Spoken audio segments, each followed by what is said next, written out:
Rappers spend all day trying to create a mystique. Like NBA Youngboy, there's a mystique about him. They're strategically creating this air of doubt and wondering. Youngboy posts from 6 different pages. Like, So you think he posts from his fan pages? Youngboy's called me up and said, "Yo, give me your password. I'm going live with your page." Like, the mystique of it is just not going from his page. You just don't know where you'll catch it. 300 million views per month. Not lifetime, not career total. Every single month, NBA Youngboy's YouTube channel was pulling in numbers that most artists never see in a decade.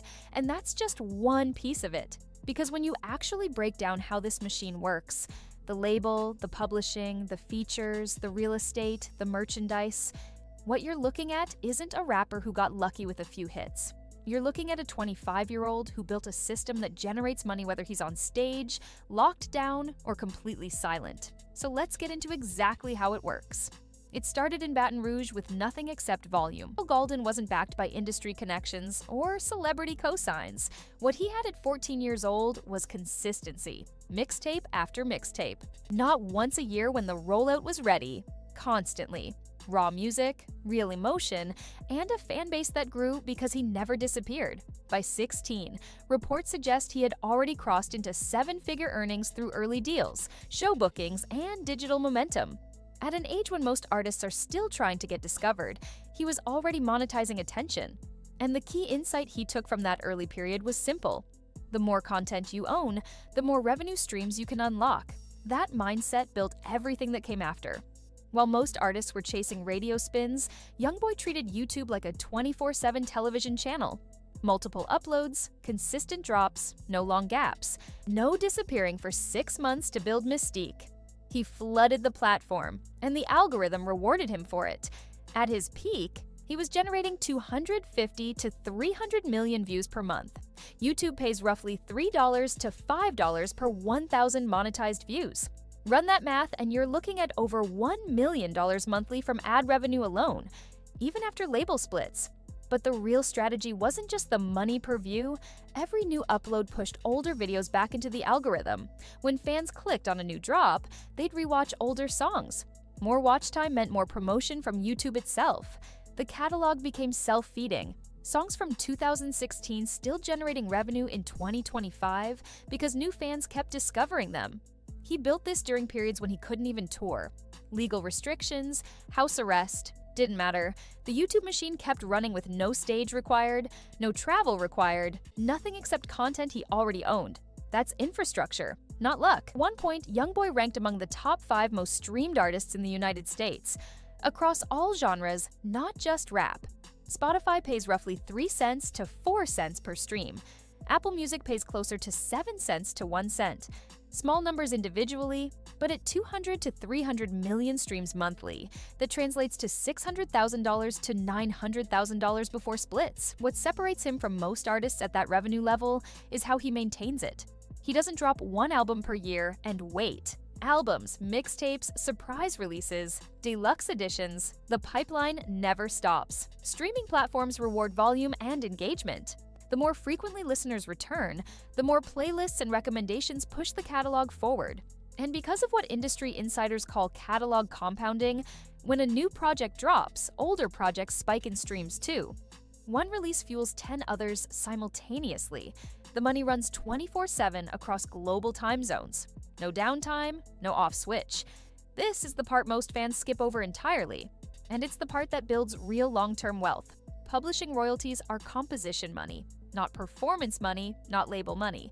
Every time a song is streamed, played on radio, performed live, used in a TV show, or covered by another artist, the songwriter earns publishing income. Lyrics, melody, structure, that's what publishing covers.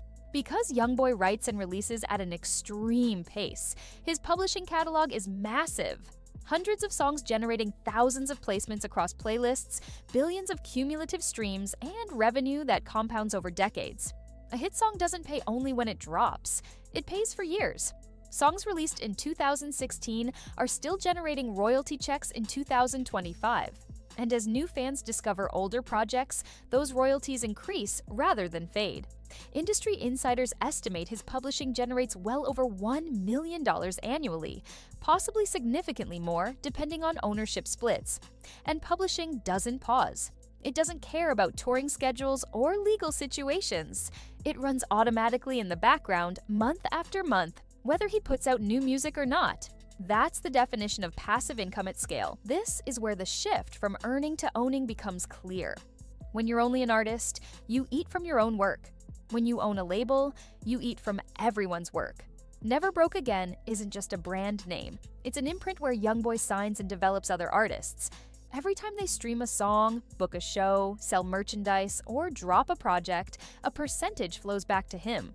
Even modest cuts across multiple artists stack quickly. If 5 artists under his banner generate a combined $3 to $4 million annually, even a 15% average cut brings in hundreds of thousands per year in income that required 0 additional recording from him. But the deeper advantage is the ecosystem effect. When one NBA artist rises, it boosts brand recognition. That recognition helps the next signee launch with built-in exposure. And because Youngboy's name already carries millions of loyal fans, new artists under the banner start with an audience that took him years to build independently. Owning a label also creates negotiating leverage that artists alone don't have. It shifts the conversation with distributors and major groups from talent seeking a deal to partner bringing assets to the table. That's a fundamentally different position. When Youngboy appears on someone else's track, that's a business transaction, with industry estimates placing his feature price between $200,000 and $300,000 per verse. 8 to 10 features annually at that rate generates $1.6 to $2 million without dropping a full project, touring, or running a heavy promotional campaign. Artists pay that price because a Youngboy feature brings a built-in audience of millions who will stream anything he touches, sometimes pushing a record onto trending charts within hours. The selectivity is intentional. He doesn't take every feature offer, which keeps demand and pricing strong.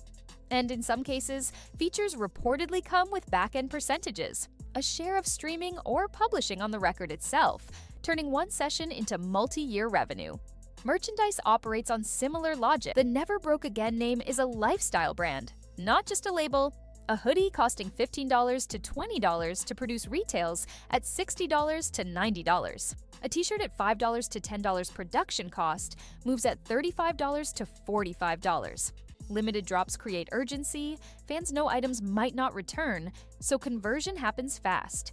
Industry estimates suggest merch generates $80,000 to $150,000 monthly, depending on release cycles, with numbers spiking significantly during tour periods.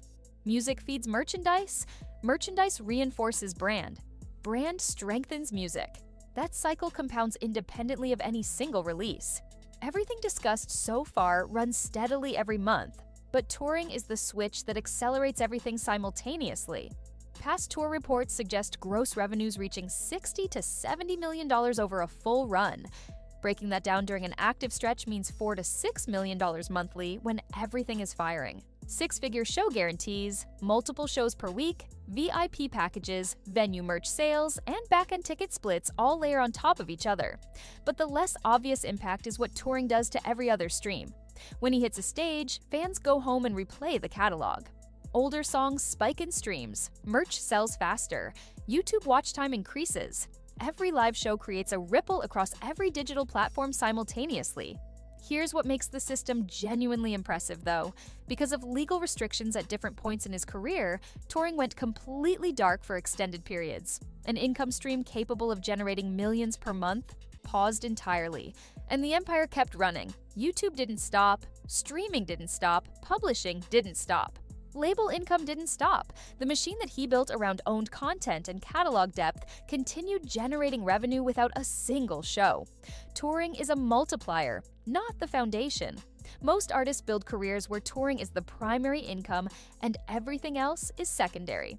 Youngboy built the reverse, a digital infrastructure that sustains itself, with touring as the accelerator that spikes everything when it's available. Most people watching the headlines saw controversy, legal trouble, and an artist who refused to play the industry's traditional game. What they missed was the architecture underneath. He didn't chase radio, he didn't slow releases to protect some manufactured image, he didn't wait for corporate validation before moving. He built ownership of content, of a catalog, of a label, of a brand, and then let the digital economy do what it does with owned assets. it compounds. The music industry rewards artists who play by its rules with short-term money and long-term control held by someone else. Youngboy kept the control, and at 25, that decision is still paying out every single month.